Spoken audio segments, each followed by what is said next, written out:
নমস্কার বন্ধুরা, তনুশ্রী রান্নাঘরে সবাইকে আপনাদের স্বাগত। আমি চলে এসেছি অন্য একটা ভিডিও নিয়ে। আজকে আমি তৈরি করব কাশ্মীরি আলুর দম। চলুন দেখে নিই কিভাবে তৈরি করি এই কাশ্মীরি আলুর দম। কাশ্মীরি আলুর দম করার জন্য প্রধান উপকরণই হলো আলু। দেখুন, আলুগুলোকে আমি কেটে ধুয়ে পরিষ্কার করে রেখেছি। আলুগুলো কিন্তু আমি সেদ্ধ করব না, কাঁচা আলুগুলোকে ভালো করে ভেজে নিয়ে আমি রান্না করব। প্রথমে আমি আলুগুলো ভেজে নিচ্ছি। আমি কড়াইয়ে তেল দিয়েই দিয়েছি, আপনারা দেখেই বুঝতে পারছেন। আমি কিন্তু কড়াইয়ে অনেকটা তেল দিইনি, মোটামুটি তেল দিয়েছি। এই তেলেই আমি আলুগুলো ভেজে নেব। আপনারা চাইলে ডিপ ফ্রাইও করতে পারেন আলুগুলো। তেলের মধ্যে একটুখানি নুন আর একটুখানি হলুদ গুঁড়ো আমি দিয়ে দিচ্ছি। এতে আলুগুলোর ভেতরে নুনও ঢুকবে আর কালারটাও সুন্দর হবে।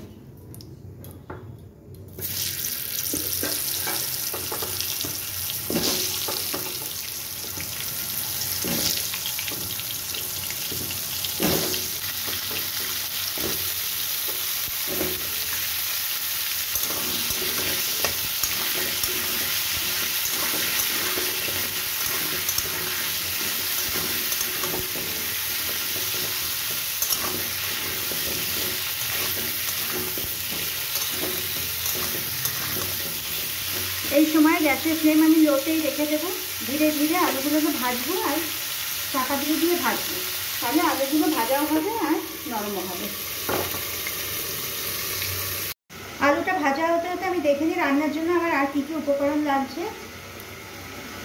ফোড়নের জন্য নিয়েছি একটা তেজপাতা, একটা শুকনো লঙ্কা আর কিছু গোটা গরম মশলা। গরম মশলার মধ্যে রয়েছে দুটো ছোট এলাচ, কয়েকটা দারচিনি টুকরো, লবঙ্গ, জয়িত্রী আর একটা ছোট একটুখানি স্টার আনিস।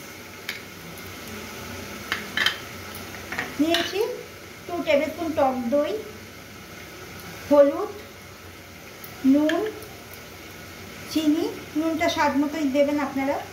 নিয়েছি শুকনো লঙ্কার গুঁড়ো একটুখানি আর 1 টিস্পুন কাশ্মীরি লঙ্কার গুঁড়ো। মৌরি নিয়েছি 1/2 টিস্পুন মতো, এটাকে আমি গুঁড়ো করে রেখেছি।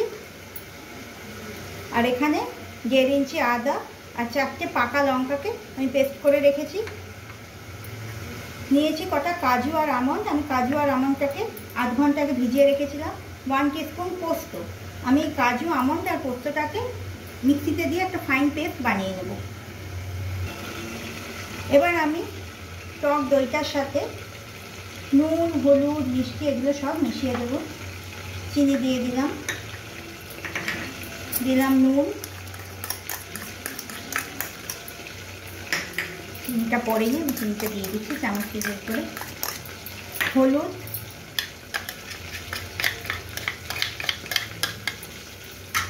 মৌরি যেটা আমি গুঁড়ো করে রেখেছিলাম, লঙ্কার গুঁড়ো,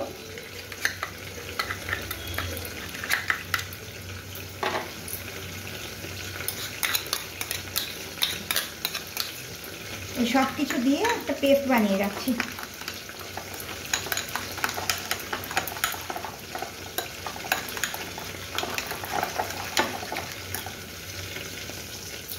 দইয়ের সাথে সব মশলাগুলো খুব সুন্দর করে মেশানো হয়ে গেছে। চলুন এবার দেখে নিই আলুটা ঠিক কতটা ভাজা হয়েছে। ঢাকনি খুলে আমি দেখাচ্ছি।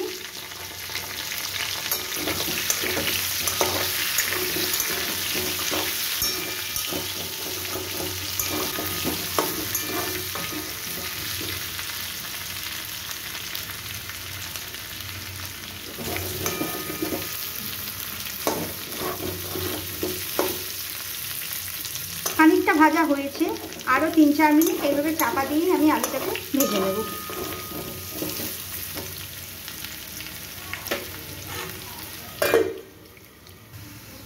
এবার দেখুন আমার আলুগুলো খুব সুন্দর করে ভাজা হয়ে গেছে। এবার আমি আলুগুলো তুলে নিচ্ছি।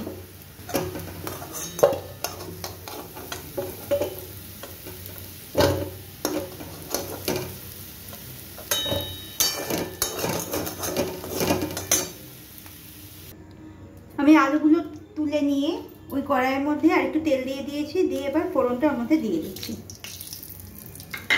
শুকনো লঙ্কা, তেজপাতা দিয়ে দিলাম। এবার গোটা গরম মশলাগুলো দিয়ে দেবো।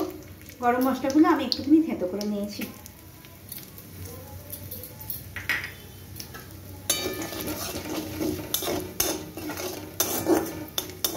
আমার গরম মশলাটা ভাজা হয়ে গেছে, এর মধ্যে আদা বাটাটা দিয়ে দেবো।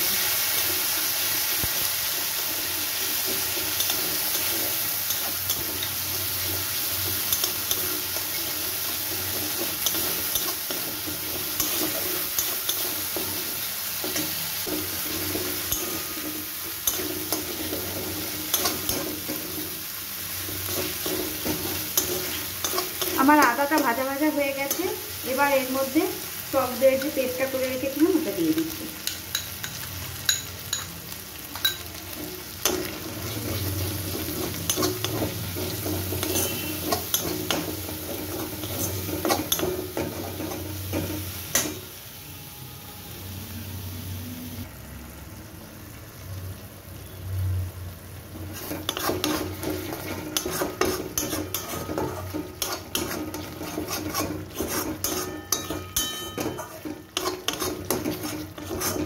মশলাটাকে নেড়ে নেড়ে ভালো করে কষিয়ে নিতে হবে।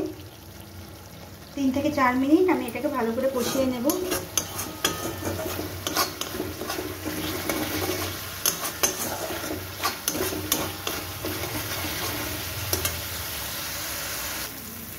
দেখুন 3-4 মিনিট আমি মশলাটা কষিয়ে নিয়েছি। আমার মশলাটা কষানো হয়ে গেছে, সাইড দিয়ে কি সুন্দর তেল বেরিয়ে গেছে, তার মানে মশলা কষানো হয়ে গেছে। আর মশলা থেকে একটা সুন্দর গন্ধও বেরোচ্ছে, কোনো কাঁচা গন্ধ আসছে না। আমার মশলা সম্পূর্ণ কষানো হয়ে গেছে। এই পর্যায়ে আমি কাজু, আমন্ড আর পোস্তটা দিয়ে যেটা পেস্ট বানিয়ে দিয়েছিলাম সেটা দিয়ে দিলাম।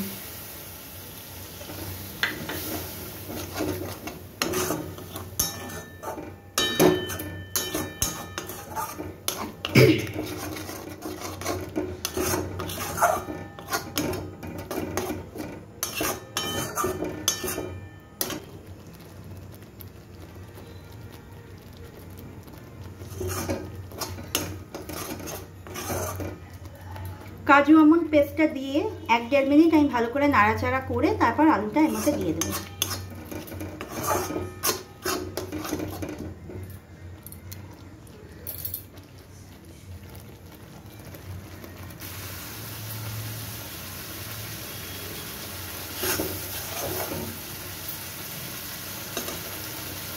এবার আলুগুলো আমি এর মধ্যে দিয়ে দিচ্ছি।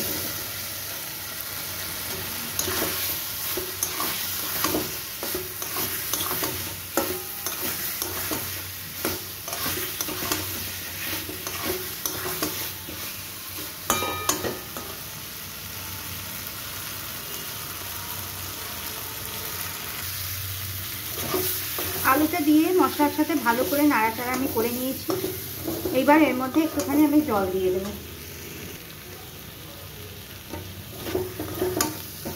অনেকটা জল লাগবে না, আলুটা তো ভাজতে ভাজতে খানিকটা সেদ্ধ হয়ে গেছে, তাই ওই ছোটো গ্লাসের হাফ গ্লাসের একটু বেশি আমি জল দিয়ে দেবো।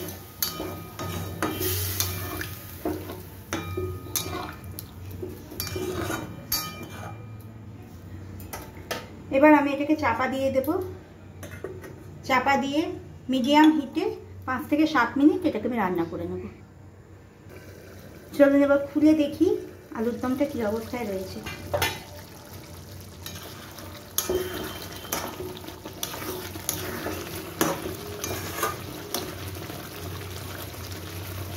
দেখুন আলুটা খুব সুন্দর নরম হয়ে গেছে, তার মানে আমার রান্না সম্পূর্ণ কমপ্লিট। আমি গ্যাসের ফ্লেম অফ করে দিচ্ছি।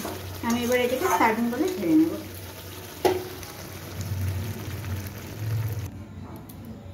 তৈরি হয়ে গেল আমার কাশ্মীরি আলুর দম। দেখুন দেখতে কতটা সুন্দর হয়েছে এটা। এই আলুর দম কিন্তু লুচি, পরোটা, ফ্রাইড রাইস সব কিছুর সাথে খেতে খুব ভালো লাগে। আজ এই পর্যন্তই থাক, ফিরে আসবো অন্য কোনো ভিডিও নিয়ে।